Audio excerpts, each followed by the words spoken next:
So, can you tell me again what happened? My therapist said, tapping his pen on his notepad. He sighed. He sounded rather bored of listening. He gave off much remiss for the situation I was in. I was staring off at the ceiling in the room, mouth slightly agape. I was staring at the white ceiling fan as it spun in a circle, my mind still processing the events as I recalled them in a sequence in my head. "Jonathan?" my therapist asked. His voice snapped me out of the trance I was in. "Huh?" I asked. "Can you tell me again what happened?" he asked. He then glanced at the clock on the wall to our right. It was above us.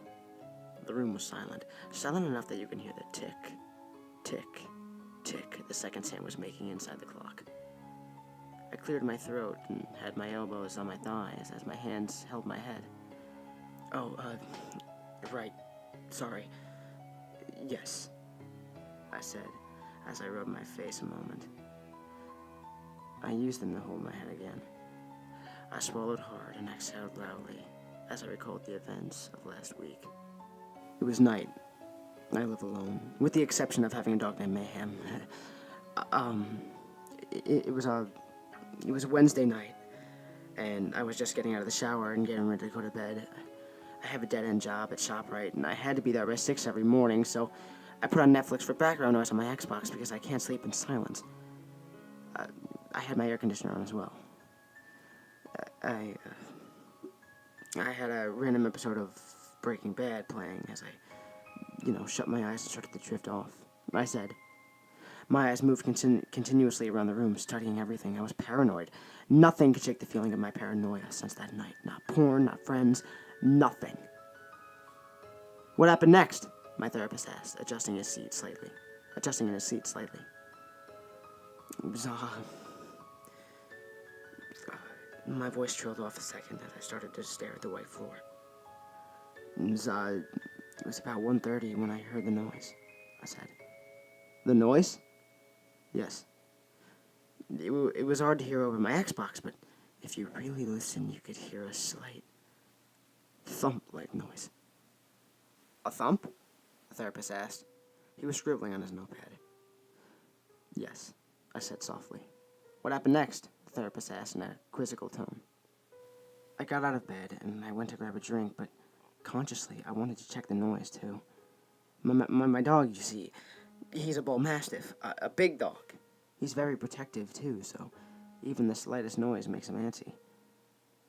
I had walked into the living room, into the kitchen, I think to get a monster. I figured I wasn't going to fall back asleep anyway. I went over to where Mayhem was. He was just lying down on the couch. I sat down next to him and started to pet him in hopes that he'd wake up, but he didn't. I tried again and again to wake him, but nothing. I checked to see if he was breathing. He was.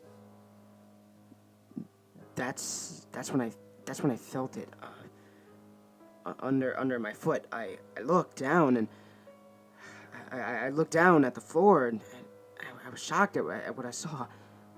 A syringe. Someone had knocked out my dog with whatever the fuck I picked it up. Feeling very confused. A breeze rolled in, and the curtains to my right, like they blew up a bit, and that got me scared because I remember the window being shut before I went to bed. Suddenly, all the lights in the house just started blinking like strobe lights, and like someone tried to cut the power but failed. I ran into my room to grab this machete I have hidden under my bed. After that, I heard footsteps slowly coming up the stairs from the basement to my right. The stairs to my basement led right to my hallway. Right to me! Luckily, the door was shut, so I silently walked into my bathroom a few feet away and shut the door till it was opened to only a crack. I held the machete to my chest, shaking. The lights, blinking like strobe lights, were starting to give me a migraine. My mind was racing. Someone broke into my house, knocked out my dog in his sleep so we wouldn't attack, and I attempted to kill the lights. This person wasn't planning on exactly being friendly. I heard the basement door swing open, and I heard heavy breathing on the other side of the bathroom door. I gasped, but quickly cursed myself in case the person heard. Suddenly, the doorknob jiggled a bit. I tensed. The door slowly opened until it was right on me, blocking me from view. I heard footsteps as the person walked into the bathroom. It looked eerie in the light. The person came into view, walking towards the shower and tugging the curtain open. It was a girl. I couldn't see her face because her back was to me. But she had long black hair, a purple hoodie, black pants, and black shoes. She grunted and turned around. She spotted me. I started breathing very, very heavy as we locked eyes, and I saw that face. That horrible motherfucking godforsaken face. Her eyelids were sewn open, and her eyes were pitch white with little black pupils, just pupils.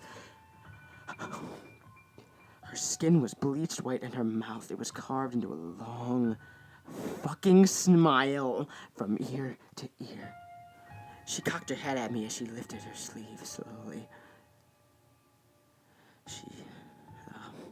She then cut her wrist, her eyes never leaving mine as she cut her wrist wide open.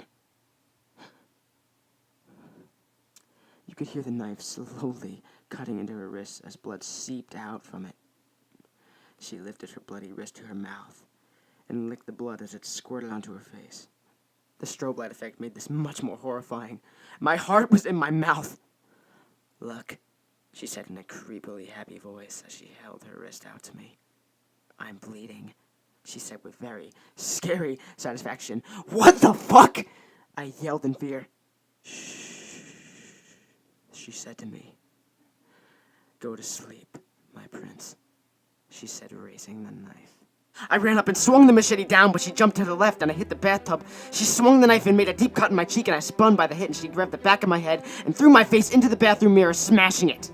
I fell to the floor, dropping the machete, and she screamed as she raised her knife, but I grabbed the shard of glass and stabbed it into her right eye.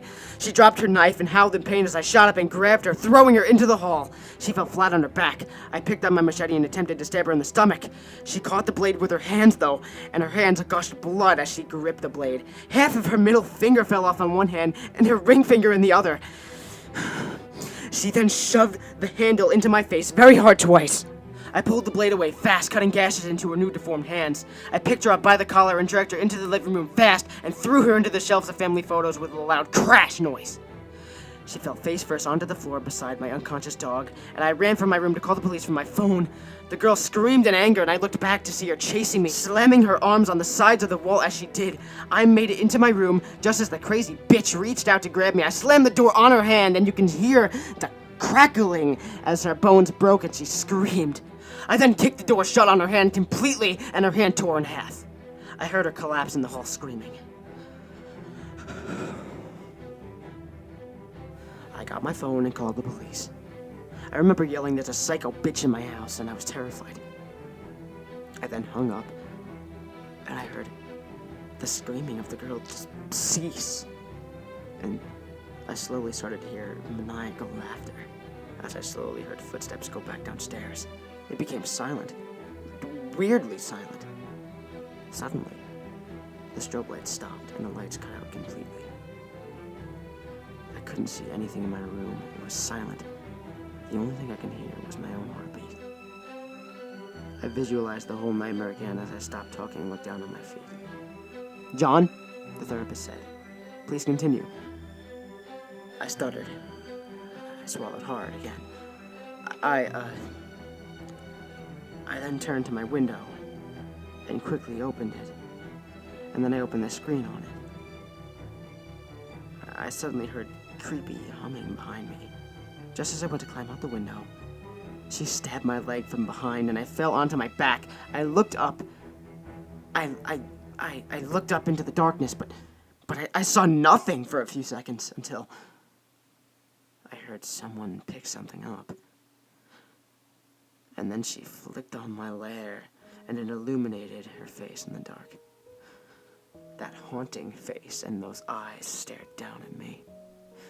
That smile chilled me to the bone. She then kicked me in the face, and I was knocked out cold. I awoke on the floor of my hall. The light in my hall was somehow on, but very dimly. My face was covered in dry blood where she had kicked me.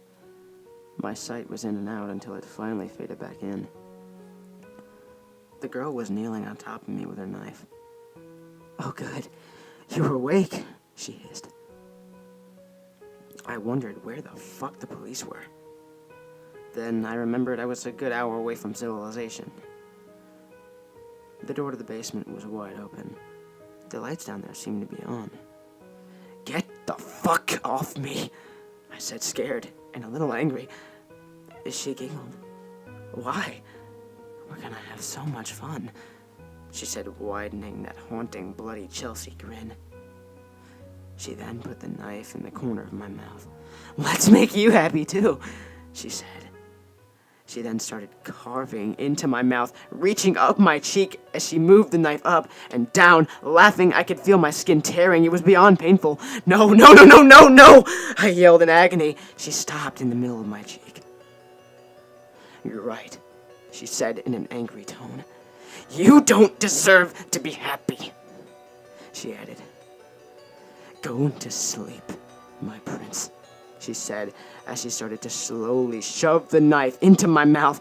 Suddenly, I heard feet scrambling towards us. Mayhem! It was my dog Mayhem. He came up from behind her and bit her arm so hard she started gushing blood. She dropped the knife to my side and screamed in agony. My dog then threw her off of me and towered over her. He started to maul her, and she cried out in agony as she tried to struggle away. My dog managed to throw her down the stairs, and she screamed as she fell and smacked her head into the wall in the basement as she landed in a sitting-up position. I grabbed my machete once more and stood up. Mayhem ran down the steps, and the girl got up with a horrible limp trying to flee. Mayhem got her by the arm as she made it to the middle of the room, and I was right behind him. I punched that bitch right in the face, and she collapsed, smacking the back of her head on the metal table I had set up down there. I forced Mayhem to stop. I stood over her with the machete over her stomach. A picture fell out of her pocket. She moved her eyes weakly towards the picture and started to cry. She then slammed her arms and legs on the floor, yelling, "I just wanted to be like him!" I dropped the machete. I'm not a killer. I looked at the picture. It was a picture of that stupid creepypasta Jeff. The girl was nuts. "Why the fuck couldn't you just die?" she yelled. I kicked her hard in the fucking face. I knocked her out. I then heard police sirens. It was silent after that in the room with the therapist. After a moment, he asked, "Is that all where it ended?" I nodded. "Yeah." I said under my breath, "They took that crazy bitch away, and that was that." The therapist's face had shown much less remiss now, and looked much more intrigued. "The girl was later found out to be that of Nina Hopkins, correct?" he asked. "Yes. A psychotic teenage girl who fell in love with a fictional creepypasta named Jeff the Killer. She imitated him by carving a smile into her face and saying, 'Go to sleep,' with her own little words added at the end." I stood up from the soft chair in the room. It was noon, and the sun was shining through the window. I touched the bandages where she had cut me. "Will that be all for today?" the therapist asked. I nodded and headed out the door without a word more. I stepped outside onto the sidewalk and sat on a bench for a moment. After that, I walked over to my car where Mayhem was, and I kissed his head as I got in the driver's seat. I tried to hold him back from kissing me all over as I put my keys in the ignition. I don't know where that Nina chick is now. Hopefully locked up hard. But I have a feeling it won't be the last. If you ever run into her, may God help you.